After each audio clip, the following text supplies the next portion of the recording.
What's up, everybody? It's your boy Hulk. We're back in here with the Pro Football Pod, riding solo this week. Happy birthday to Coach. That's why he's not on today. And Austin, he's got some other things going on. So, hey, we wouldn't have felt right if we didn't at least give you our last divisional preview, the NFC South.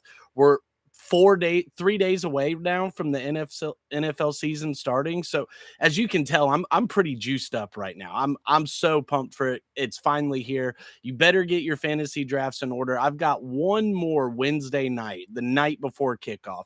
I'm sure there's people that have got fantasy drafts going on the Thursday before kickoff. Heck, there's going to be people that draft after Thursday, and that's okay. You still get the points from the guys that played the night before. So I mean, we're here. We've done it. We've made it. So let's go ahead and dive right into it. This week, NFC South. So we've got the Bucks, we've got the Saints, we've got the Panthers, and we've got the Falcons for you. Let's just go ahead and get the Bucks done and over with. It's not really going to be a very great season for them. Brought in Baker Mayfield this offseason. Rashad White with Leonard Fournette leaving is looking like the number one and really the only back they have there. They brought in Chase Edmonds, but really we saw like last year he's kind of on his way down. Mike Evans is wanting out, and I think he's a big trade candidate for any team that's looking at a potential piece to add to their contender. Chris Godwin's still there, and Trey Palmer. I love Trey Palmer, the rookie wide receiver they brought in. Ran the fastest 40 of all rookie wide receivers in the combine last year. So the speed's there, and we saw it on display in the joint practices versus Sauce Gardner. Now, Sauce is going to get his, but the rookie got his a couple times over the top of him because you just can't teach speed. So that's what that is. K. Daughton. K. Daughton was a rookie for him last year at tight end, and I do like what he brings to the table. He reminds me a lot of Robert Tonyan. And if you like Robert Tonyan, solid tight end, not really going to be explosive, but just good, sure hands, nice crips, short routes, gives you some stuff in the blocking game. So I do like K. Daughton, Robert Tonyan. I like him there as well. Now, let's dive into Baker Mayfield. So, I mean, I don't really see Baker as having, a resurgent season. I think to this point, what you've seen of Baker is pretty much what you're going to get. So, really, with the Bucks this year, Baker to me is that bridge guy. He's the veteran to try to hold the ship a little steady, try to stay competitive throughout the season. But all in all, the Bucks may win 4 to 5 games this year, and that's only because the division is kind of weak. But I really see this division being a little competitive as well, and by far, I think the Bucks are on the bottom of that. So sorry to say it there, fantasy wise, because that is the premise of what we're giving you here. Fantasy wise, Mike Evans and Chris Godwin are always going to be, the top dudes that you're looking at, and rightfully so. They're really the only targets they have there on the outside. But don't sleep on Rashad White this year. On a team that's going to be playing from behind a lot, Rashad White in PPR gives a lot of value to you, especially with those short dump offs out of the backfield. Now, you've got to worry about Baker and his gunslinger mentality and hoping he's not just going to try to rip the ball down the field too much there. But I like Rashad White as far as his sleeper value there. Right now, as a running back in a full-fledged PPR league, you can get Rashad White as far as running back 25, overall ADP of 65. So in a 10-team league, you're getting him in the 6th round. That's great value. Great value for what will probably be your running back 3, or if you waited long enough for running back 2, but let's hope your roster stacked out a little better than that. So again, Mike Evans, Chris Godwin, Rashad White, really your only fantasy options there. Trey Palmer, if you're in a deep dynasty league, I do like Trey Palmer as a stash rookie for you. Found out that some leagues have what they call a taxi spot, and that's basically a practice squad. So that was cool to figure out. So if your league has that, stash him there and see what you've got going from that. So really, that's the Bucks. Like, there's really not too much to dive into with them there.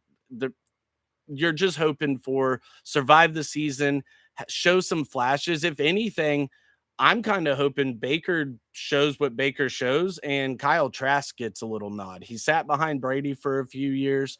Give Kyle Trask the chance and show, he's got a strong arm, and he showed a little bit of flashes at Florida, but I mean, what else do you have to lose? Like, let's just be honest there. So there's the Bucks. Now let's go ahead and move on to the Panthers here. Panthers, obviously, the story of, one of the biggest stories of the offseason here, getting Bryce Young, moving up in the draft to get Bryce Young. And that was a big move. That was a splashy move. Frank Reich came in, new head coach, needed to really add a jolt to this team to where he sees an opening in this division with Brady gone, and go ahead and start building it up for the future. You've got Andy Dalton there as your backup right now to help you out and mold the young vet or the young rookie quarterback in there.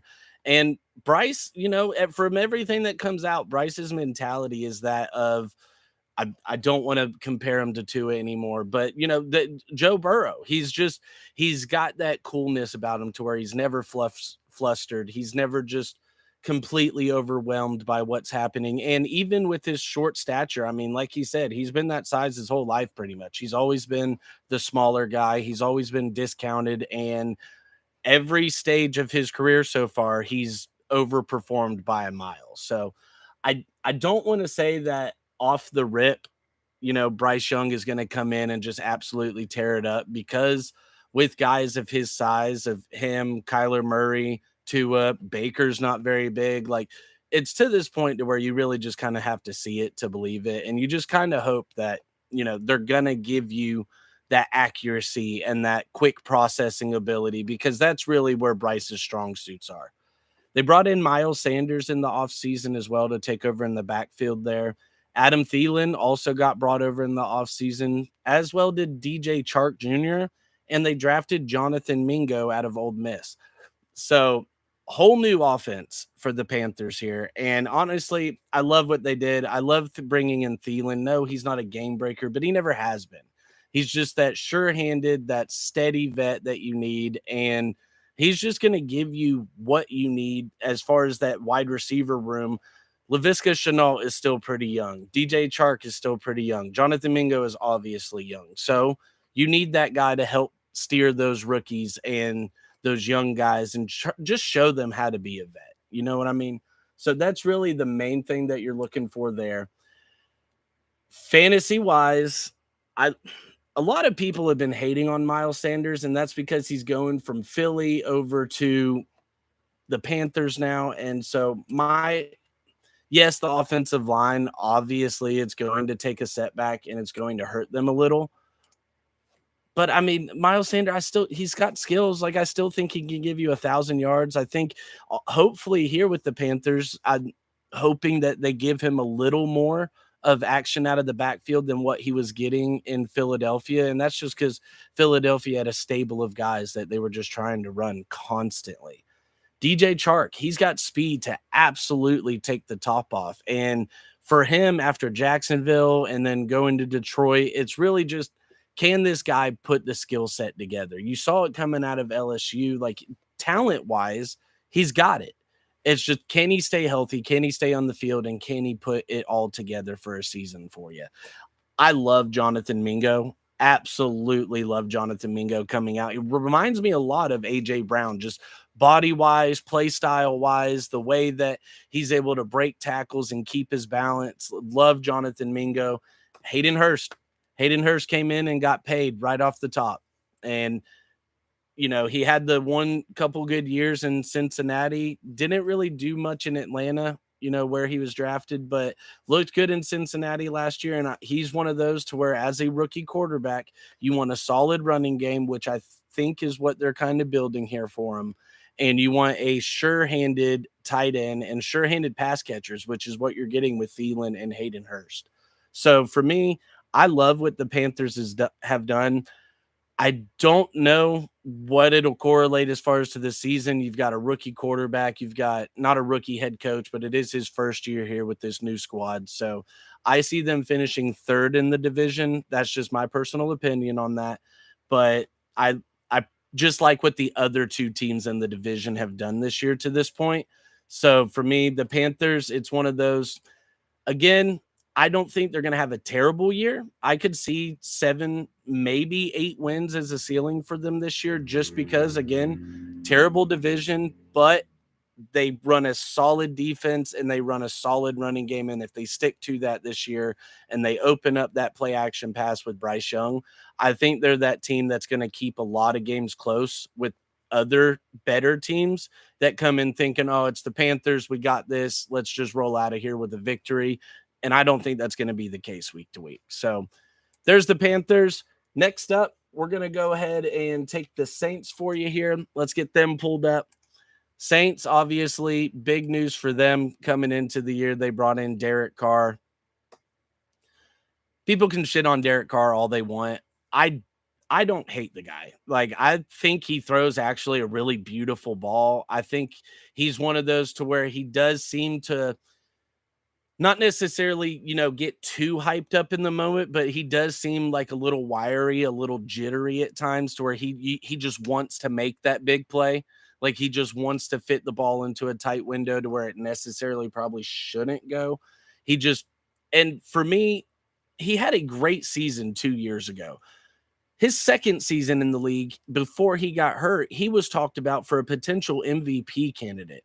So I don't think all of that just goes away because he had one bad year. I think a lot of that deals with the stuff with Josh McDaniels going on, the stuff with the whole offense and just not really being able to click at the times they needed to click. I do feel like they leaned on Devontae Adams a little too much to where they weren't able to spread out that offense the way they needed to. DJ Waller getting hurt last year obviously cut into that a little bit and only playing about 10 games or so because that's a big target for you. That's somebody to take the pressure off of Devontae and doesn't allow that safety to just creep over to Devontae's side every time. So for me, matter of giving Derek Carr the benefit of the doubt. I think Derek Carr is going to come in and have a little bit of a rebound this year. I like the Saints. They brought in Jamal Williams. Alvin Kamara is going to be suspended for the first 3 games of the season, which really isn't that bad, especially fantasy-wise. I don't really think that hurts his value too much. Jamal, let's go ahead and just pump the brakes on what he did last year. Last year was insane. Broke the Detroit Lions single-season touchdown record, a franchise that has Barry Sanders as their career leader in almost everything rushing. That's not going to happen. He's not doing 15 rushing touchdowns again this year, especially on a team with Taysom Hill. Taysom Hill vultures touchdowns from Alvin Kamara constantly. He's absolutely going to vulture some from Jamal Williams. Love Jamal.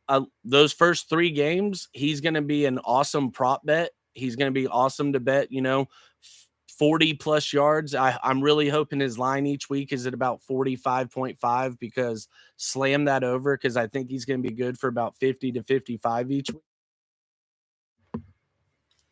Chris Olave, thought he had a great rookie season. I was very big on Chris Olave coming out. I'm very high on just Ohio State wide receivers in general, aside from Michael Thomas, but we'll get to that in a second. I like Traquan Smith. Traquan Smith and Rashid Shaheed have shown some stuff in the past here where, especially in blowouts. So for fantasy wise on very deep rosters, these are guys that you need to keep an eye on throughout the season once injuries take place. And especially once we start getting into those bye weeks, keep an eye on them, especially if Michael Thomas develops some kind of a toe injury or his pinky finger decides that it's giving him a little issues that week or whatever decides to hold him out for a full season when it shouldn't.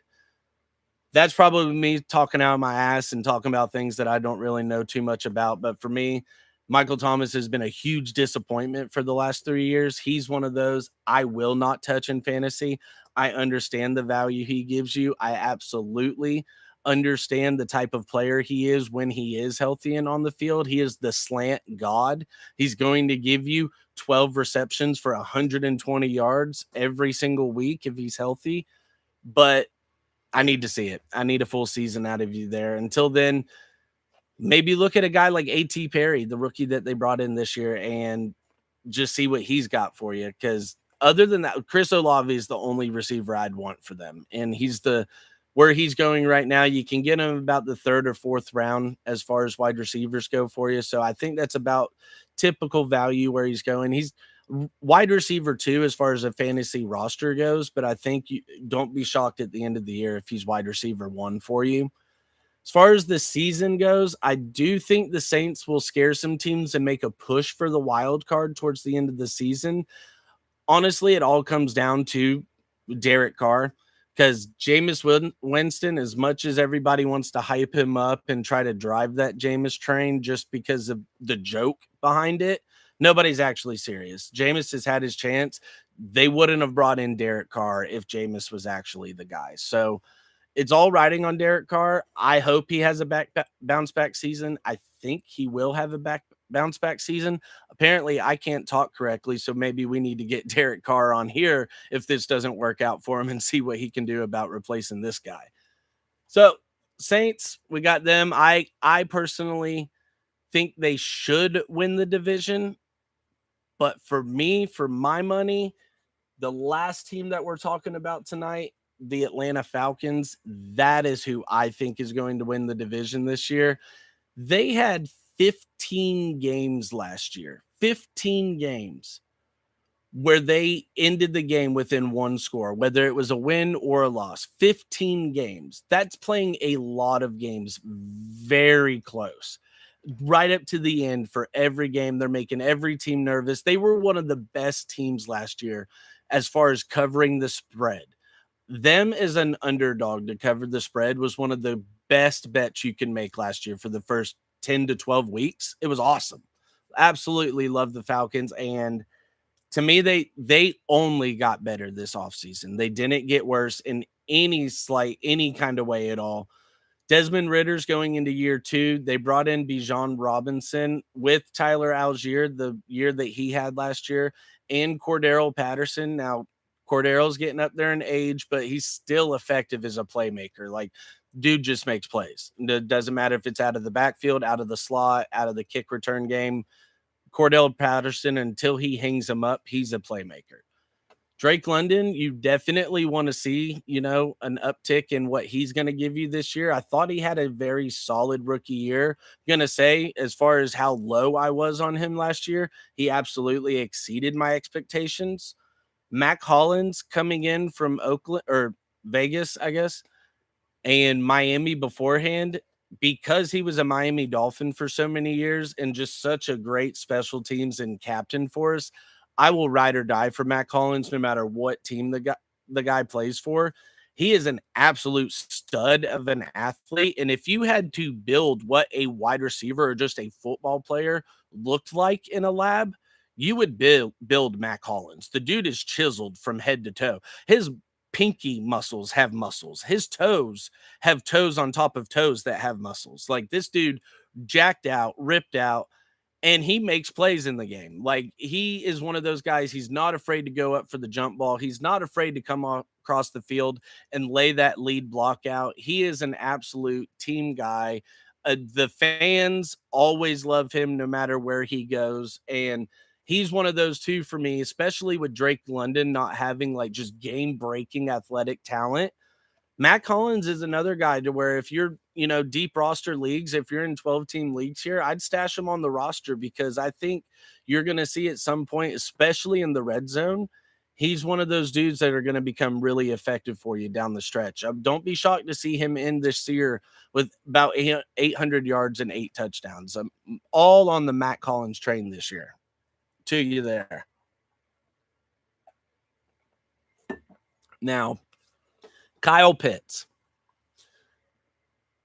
had an upgraded second year after a very disappointed rookie season in which the man only scored 1 touchdown his whole rookie year. Didn't even do it in the United States. He did it in the London game versus the Jets. So the man, his whole rookie year, did not score 1 single touchdown in America at all, which is just absolutely insane and astonishing. So there's that in itself. He's got so much athletic ability. There's a reason he's the highest drafted tight end ever. The guy went number 3 overall. The guy was going top 10 in most fantasy drafts as a rookie, and that's in regular redraft leagues, not even in dynasty leagues. So everybody's begging for it. I've drafted him in a league already, and as my tight end 1, I drafted him decently high because if it is the year that it's going to click for him, I want to be part of that. I mean, last year upgraded from only played in 10 games his rookie year. So that's a little asterisk on it as well. But 110 targets, 68 receptions, 1,000 yards, 1 touchdown. So 3 touchdowns in 2 years. That's the problem. And that's the issue with Kyle Pitts is why is he not getting more looks in the red zone? With his athletic, freakish ability, what's happening in the red zone down there? I know the Falcons have, with Arthur Smith, have got to where they lean on the run a lot more. I know Desmond Ritter loves throwing these jump balls to Drake London and what could be Matt Collins this year. But if you have a tight end or just any kind of playmaker like Kyle Pitts, you absolutely have to target him in the red zone this year. I'm hoping to see an explosion out of him this year. I'm wanting to see at least 80 catches, 1,200 yards, and that touchdown total, bro. We got to get that up to at least 7. Those are rookie numbers, you know. Matthew McConaughey, you got to pump those up. You know what I'm saying? We got to get that. Come on now, we got to get that up. So I love the Falcons this year. I'm all in on the Falcons for how they were able to keep every game so close last year. And just specifically, like I said, they completely got better this season, especially on the defensive side of the ball. Now, I know this is fantasy, but hey, if you're drafting team defense, this is still, this squad is they've got some playmakers. They brought in Jeff Okudah. Let's hope he has a little, fresh scenery, fresh face in a new place type of thing, and kind of it shows that he was worthy of his top 5 draft spot that the Lions took him at before they traded him away. AJ Terrell has become one of the top 7 to 10 cornerbacks in the entire league. Dude is just absolute shutdown. Richie Grant has shown absolute playmaking ability back there for him. And then they brought in Jesse Bates to play the free safety. And I love that move. Number one, because it hurts the Bengals in the AFC. So it just takes that away from them. But also Jesse Bates is a hell of a backfield captain, hell of a playmaker back there for you. And honestly, like one of the prototypical free safeties as far as just roaming back there, managing his defensive backs, getting them all in the right spots. And dude, this whole defense brought in Calais Campbell. I mean, they upgraded everywhere, and I absolutely love what I see out of them. So for me, I think the Falcons take the NFC South this year. And I mean, like I said, the Saints could probably make a push for them, and I wouldn't be shocked because the Saints are just that veteran squad that's just always nasty every year, unless, you go back to the days they were the Aints.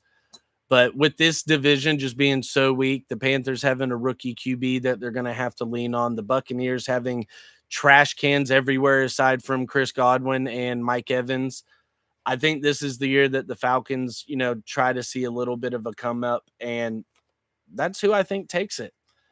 We're going to hit you Friday with a week 1 preview for you. We're going to be coming at you every week now with 2 episodes. We're going to hit you on Mondays with our fantasy review and our week review for the week that was. And Friday, you'll get a preview for the week that is coming. Everything, we're going to keep it fantasy centric. We're going to try to, throw out some of our favorite bets for you. Now, quote unquote, bet responsibly. Do all of that stuff. Our bets are not actually what you should do. I'm not even confident on half of the bets I make. I make them and just kind of pray. I don't even really like watching the games that I bet on because it just stresses me out, and I don't think my heart can take it. So we appreciate you guys. TulsiRoseTea.com. Go hit that up for all your tea needs. The fall's coming around. I believe they got some cinnamon spice and some pumpkin spice and everything nice in there for you. So we've got that. Be sure to hit the subscribe button, hit the like button, and hit those notifications. That way, when we do go live like this for you, we're here for you. You're here for us. We can interact. We can talk in the chat here. I appreciate you guys coming and hanging out with me solo this week. You'll get the full barn in here on Friday for you. Love everybody. Y'all have a great rest of your week. We got football on Thursday. Yeah.